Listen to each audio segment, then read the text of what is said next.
Halo semua, kembali lagi dengan saya Calvin. Kali ini saya akan membahas tentang Liga Champions yang baru saja berjalan pekan kemarin. Jadi, saya akan membahas Liga Champions pekan kelima kemarin yang baru saja dijalankan. Ada beberapa pertandingan seru yang akan saya bahas di kali ini. Yang pertama, saya akan membahas dulu tentang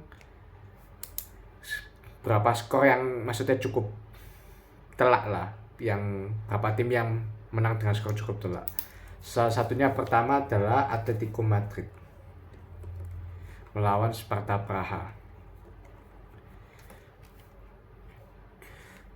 Atletico bermain dengan formasi 4-4-2, sedangkan Sparta Praha bermain dengan formasi 3-4-3. Di babak awal, Atletico Madrid sudah mendominasi permainan dan mereka mencetak gol pertama lewat Julian Alvarez di menit 15 dan Marcos Llorente di menit 43.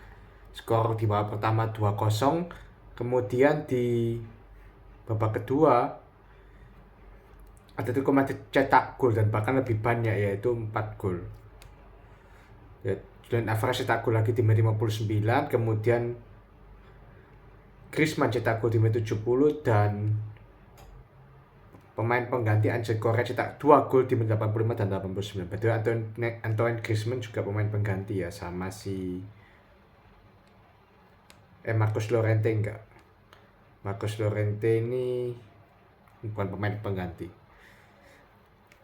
Kita statistiknya, Atletico shot 24, Sparta Praha cuma 4, shot on target Atletico 10, shot on target Sparta Praha cuma 2. Dari possession, passing, akurasi passing semuanya gol Atletico. Gila emang Atletico. Tapi emang Sparta Praha ini juga tim gak kuat sih. Sparta Praha itu sekarang di posisi 28. Jadi gak kaget kalau Atletico bisa membantai Sparta Praha gitu. Kemudian juga ada 2 skor besar juga. Kemudian yang kedua ada Leverkusen melawan Salzburg. Leverkusen ini juga enak dilihat main permainannya, passingnya nyampe semua, cepat juga. Leverkusen membangun formasi 3-5-2, sedangkan Salzburg membangun formasi 4-3-3. Yang menarik, Leverkusen tidak menurunkan kiper utamanya Hradecki, tapi menurunkan Kovar malah, Matej Kovar. Ini kiper pengganti istilahnya. Diberi kesempatan. Ya, di Leverkusen di bawah menit awal sudah cetak gol lewat Florian Wirtz di menit 8 lewat titik putih. 3 menit berselang Grimaldo cetak gol di menit 11. Kemudian Florian Wirtz cetak gol lagi di menit 30. Jadi babak pertama mereka sanggup 3-0. Babak kedua Leverkusen bisa nambah 2 gol lagi lewat Patrick Schick sama Alex Garcia di menit 72. Patrick Schick di menit 61 by the way. Leverkusen shotnya bahkan lebih banyak dari Atletico tadi.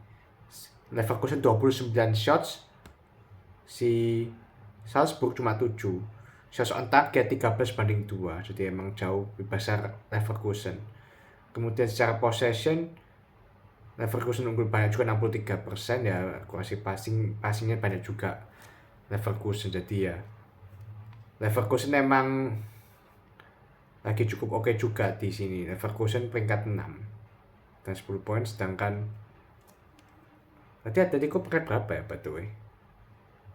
Atletico itu peringkat 15 dan satu lagi si lawannya tadi itu peringkat Salzburg itu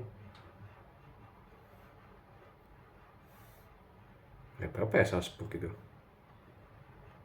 Oh, 32. Pantesan. Oke, kemudian kita ke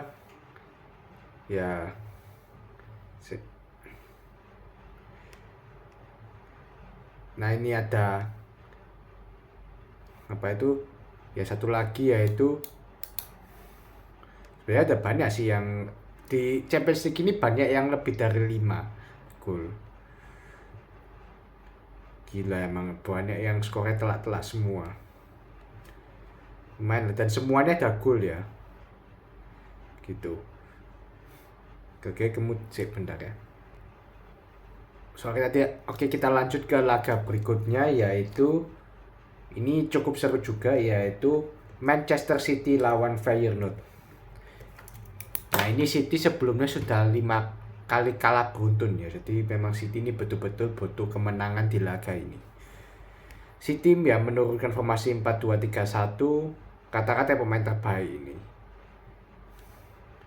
Ya mungkin ya aku agak pertanyakan kenapa Rico Lewis jadi starter ya. Rico Lewis, Matheus Nunes ya pemain baru. Tapi rata-rata ini pemain yang biasa diturunkan 4-2-3-1 formasinya. Feyenoord bermain formasi 4-3-3. Oke, kita ke pertandingannya. Di babak pertama ya City berapa kali nyerang ya, tapi kipernya Feyenoord si siapa itu, Wayland Reuter, susah banget namanya, itu melakukan berapa kali save penting. Jadi City tidak kebobolan sampai menit ke-44. City dapat penalti karena pemain Feyenoord handball dan Erling Haaland berhasil cetak gol di menit 44. Jadi 1-0 di babak pertama. Babak kedua, 5 menit setelah babak kedua dimulai, City cetak gol lagi lewat Ilkay Gundogan di menit 50. Dia tendang dari luar kotak penalti, tetapi tendangannya kena deflect pemain Feyenoord dan jadi berubah arah dan gol. Tapi tetap dihitung golnya Ilkay Gundogan karena walaupun tidak kena deflect pun tetap mengarah ke gawang. Jadi tetap bukan dihitung gol bunuh diri, tapi tetap golnya dia. 3 menit berselang, City cetak gol lagi lewat Erling Haaland di menit 53. Sedang gol 3-0 pas jam menit 53. It seems all going to be well in City. Maksudnya ini kelihatannya semua City akan menang mudah. Kelihatannya tidak. Petaka terjadi dimulai dari menit 74. Feyenoord bisa cetak gol dari blundernya pemain City. Itu pemain pertahanan City asli blunder. Dia literally kasih assist ke Anis Hadid Moussa, dia gocek Ederson dan gol. Siapa itu, Gvardiol kalau nggak salah ya. Parah emang Gvardiol. Kemudian gol kedua, Feyenoord bisa cetak gol kedua di menit 82. Itu dari sisi kanan. Ya itu Ederson harusnya bisa nangkap itu juga ya, dan di heading, jadi diumpan di crossing ya dari tiang dekat, dan Santiago Giménez masih cetak di menit 82. Dan di menit 89 Feyenoord bisa menyamakan kedudukan lewat David Hanko di menit 89. Jadi hanya dalam waktu 15 menit Feyenoord cetak 3 gol. Tragis ya juga. Apa itu di menit akhir Feyenoord bisa menyamakan kedudukan. Ini jadi ya City lagi sih belum baik-baik saja. Bayangin lawan Feyenoord aja nggak bisa menang loh. Di akhir laga juga Pep kayak kelihatannya apa, ada kayak darah di apa itu dahinya sama hidungnya. Ditanya sama wartawan, ini kenapa Pep? Ternyata katanya ya saya menyakiti diri sendiri. Mungkin Pep juga lagi stres ya. Ya wajar aja sih, 5 kali kalah beruntun, 4 atau 5 kali kalah beruntun. Habis itu ini seri juga lawan Feyenoord di kandang sendiri loh mainnya. Ya mungkin stres juga Pep, nggak menang-menang. Shot tembakannya City 18, Feyenoord 10, shot on targetnya 9-5, posisi 64% banding 36%, passingnya 30 banding 70, dan akurasi passing 89% banding 82%. Jadi City unggul segalanya, tapi nggak bisa menang ya. Ini City benar-benar kehilangan 2 poin.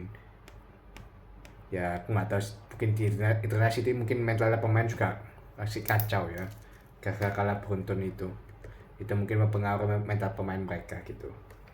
Oke, kita ke laga selanjutnya, yaitu laga Bayern lawan PSG. Ini juga cukup seru. Bayern bermain formasi 4-2-3-1. Neuer sebagai kiper, kemudian 4 back di belakang ada Laimer, Upamecano, Kim Min-jae sama Alphonso Davies. 2 gelandang bertahan ada Joshua Kimmich sama Leon Goretzka. 3 gelandang serang ada Leroy Sané, Jamal Musiala sama Kingsley Coman, dan di depan ada Harry Kane. PSG bermain formasi 4-4-2. Yang menarik kipernya bukan Donnarumma, tapi Savonov.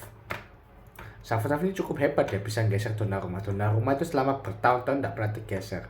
Tapi kali ini Luis Enrique berencana kasih ke kiper baru ya, itu Savonov. 4 back di belakang ada Nuno Mendes dan Pacho, Marquinhos sama Achraf Hakimi. 4 gelandang ada Fabian Ruiz, Joao Neves, Vitinha sama Zaire Emery. 2 di depan ada Bradley Barcola sama Ousmane Dembele. Jadi yang Bayern Laimer tuh Konrad Laimer ya. Itu weh. Matvei Safonov yang kipernya PSG nama lengkapnya. Ini dari Rusia. Ya di babak pertama jujur aja nggak ya apa ya. Ini seru di atas kertas karena cukup mungkin cuma ya banyak salah passing juga terutama Bayern, jadi nggak banyak peluang juga, lebih banyak PSG malah. Tapi Bayern bisa cetak gol dulu lewat set piece corner heading sama Kim Min Jae dan dia cetak gol. Di babak kedua situasi lebih parah. PSG harus bermain dengan 10 orang karena Ousmane Dembele kena kartu merah, emang nyusahin ini pemain. Jadi sejak menit 56 PSG harus bermain dengan 10 pemain melawan 11.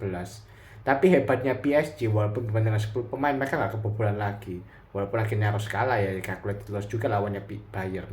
Tapi mereka bisa menahan supaya nggak kebobolan lebih banyak, itu bagus sudah. Aku apresiasi lah PSG. Tapi juga ini berkat juga si Safonov. Kipernya PSG melakukan berkali-kali melakukan save. Kita coba statistik ya.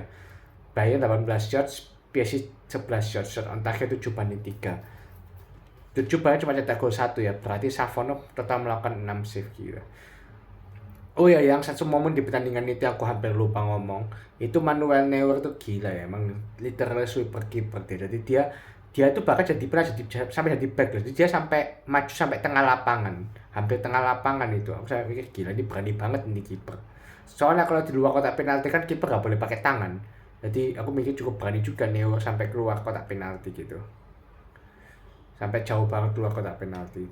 Dia mungkin yakin sama distribusi bolanya. Itu karena kalau pas Neuer di keluar kotak penalti bola direbut lawan selesai udah, tapi dia bisa menghandle itu luar biasa memang kiper veteran ini. Posisinya 58% banding 42%, passing 57 banding 19 dan akurasi pas 84% banding 79%. Ya wajar sih, apalagi PSG harus memenang 10 pemain, jadi ya oke lah. Memang calculated loss. PSG kalah dengan kepala tegak kalau tak bilang. Kemudian yang kelima sekarang ada Sporting lawan Arsenal. Sporting ini barusan mengejutkan ya. Maksudnya sebelumnya mereka berhasil mengalahkan City dengan skor 4-1 kalau nggak salah. Iya 4-1. Dan kali ini mereka melawan sesama Inggris lagi, yaitu melawan Arsenal.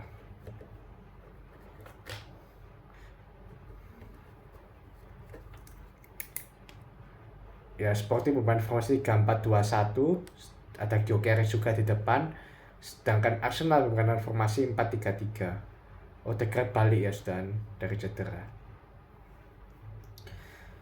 Di menit awal Arsenal sudah bisa cetak gol lewat Gabriel Martinelli di menit 7. Kemudian 15 menit kemudian Kai Havertz cetak gol di menit 22 dan Gabriel Magalhaes cetak gol di penghujung babak pertama 45+1 lewat headingnya yang keras. Kalau tak lihat tadi gol pertama sama gol kedua posisinya hampir mirip ya, sama-sama dari kanan diumpan dan tinggal nendang gitu si Martinelli sama Havertz. Proses golnya hampir mirip. 3-0 ya, ini beda ya, kalau City unggul tapi kebobolan, di sini Arsenal langsung 3-0 langsung ngegas di awal. Di babak kedua Sporting sempat cetak gol lewat Gonzalo Inacio di menit 47, tapi kemudian Arsenal dapat penalti dan Bukayo Saka memperbesar kedudukan di menit 65 dan di menit terakhir Leandro Trossard pemain pengganti berhasil cetak gol di menit 82. Ya ini kemenangan bagus untuk Arsenal ya juga. Dibantai ya Sporting 5-1. Ya mungkin City aja lagi down mentalnya ya. Aku bingung kenapa City gak bisa mengalahkan Sporting. Arsenal bisa membantai Sporting. Itu. Kemudian kita ke laga berikutnya yaitu Aston Villa lawan Juventus.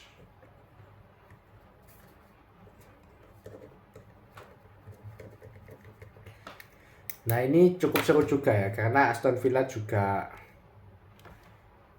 sempat lagi bagus-bagusnya juga Aston Villa di Liga Champions. Apalagi di awal menang-menang terus sebelum akhirnya seri dan kalah.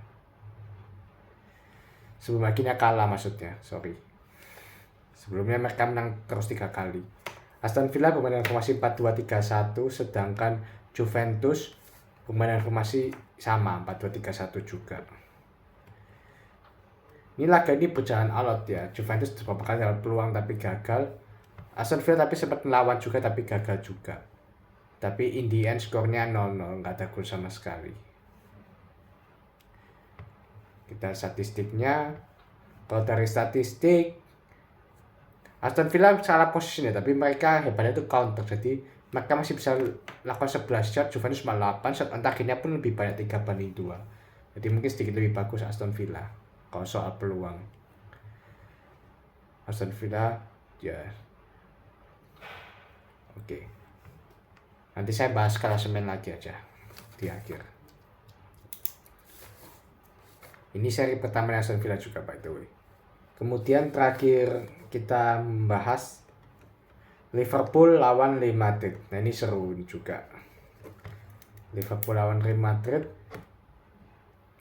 Liverpool berformasi 4-3-3. Kelleher sebagai kiper. 4 back di belakang ada Conor Bradley, Ibrahima Konate, Virgil van Dijk sama Andrew Robertson. Nanti kipernya namanya Chaumin Kelleher ya. 3 gelandang ada Curtis Jones, Ryan Gravenberch sama Alexis McAllister, dan 3 penyerang ada Mohamed Salah, Darwin Núñez sama Luis Diaz. Real Madrid permainan formasi yang ya unik juga sih, 4-2-2-2. Seneng banget formasi ini. Thibaut Courtois sebagai kiper, 4 back ada Ferland Mendy, Antonio Rudiger, Raul Asensio. Ini pemain baru ya kelihatannya. Aku belum lihat dia sebelumnya. Oh, sebelumnya dia ini produk Akademi Real Madrid. Dia dulu pemain di Real Madrid B. Barusan promosi ke tim inti ya. Federico Valverde. 2 gelandang ya bertahan lah. Kita gelandang bertahan aja, dan Luka Modric sama Eduardo Camavinga. 2 gelandang serang ada Jude Bellingham sama Arda Güler, dan 2 penyerang ada Kylian Mbappe sama Brahim Diaz. Ya apa ya, kalau aku lihat dari permainan kelihatannya Liverpool memang lebih dominasi ya juga. Sebenarnya sempat melawan Real Madrid juga, tapi Liverpool lebih dominasi. Babak pertama masih 0, babak kedua baru mulai ada gol lewat Alexis McAllister di menit 52 dan jadinya Cody Gakpo di menit 76. Ya kali ini akhirnya setelah sekian lama, sekian laga, Liverpool berhasil mengalahkan Real Madrid. Ini dari dulu pas zamannya Klopp tidak pernah menang lawan Real Madrid. Sekarang Arne Slot bisa menang. Luar biasa juga. Shot 17-8, shot on target 7-3. Possession 63%-37%, passing 617-366, dan akurasi passing 91%-87%. 91% gila ya. Emang Liverpool layak menang sih, dari segala sisi menang semua ya. Real Madrid ini parah juga. By the way, padahal Real Madrid juga dapat penalti loh sempat, tapi Mbappe nggak bisa cetak juga. Mbappe ini parah juga ya. Sejak Real Madrid performanya menurun dia. Nggak sehebat pas dulu sama PSG gitu. Jadi kita sekarang lihat tabel klasemennya ya. Liverpool pada di peringkat pertama dengan 15 poin, sempurna Liverpool, gila memang. Sempurna, 5 kali 5 menang, 12 kali gol, 1 kali kemasukan. Sisi golnya plus 11, poinnya 15. Kedua ada Inter dengan 13 poin. Ketiga dan 4 ada Barcelona sama Dortmund dengan 12 poin. Kelima ada Atlanta 11 poin. Keenam Leverkusen sampai peringkat 12 Lille itu 10 poin. Peringkat 13 Bayern 9 poin sampai Milan 16 dengan 9 poin. Peringkat 17 Man City sampai peringkat 20 Celtic itu 8 poin. Peringkat 21 Feyenoord sampai peringkat 23 Dinamo Zagreb 7 poin. Peringkat 24 Real Madrid 6 poin. Real Madrid peringkat 24 loh. Sudah kalah 3 kali juga. Maka parah juga Real Madrid. Padahal ini juara bertahan. Juara bertahan Liga Champions. Tapi tersendat-sendat di menit di laga-laga awal ini. 3 laga lagi ini kalau Real Madrid tidak bangkit bisa-bisa nggak lolos 16 besar. PSG peringkat 25 dengan 4 poin, sampai Sparta Praha peringkat 28 dengan 4 poin. Peringkat 29 Sturm Graz 3 poin, sampai Peringkat 32 RB Salzburg 3 poin. Peringkat 33 Bologna 1 poin. Sisanya 34, 35, 36 Leipzig, Slovan Bratislava, Young Boys 0 poin. Yang mengejutkan ya Leipzig 5 laga 0 poin. Gila ya, ada apa ini dengan Leipzig? Padahal Leipzig ini dulunya kuat loh, jadi kuda hitam lah. Berapa kali sempat ngalahin Tottenham apa. Jadi sempat jadi kuda hitam di Liga Champions, tapi sayangnya mereka musim ini benar-benar hancurkan. Kemungkinan besar mereka nggak lolos kalau mereka kayak gini terus. Ya itu aja sih dari saya untuk Liga Champions ini. Terima kasih sudah menonton.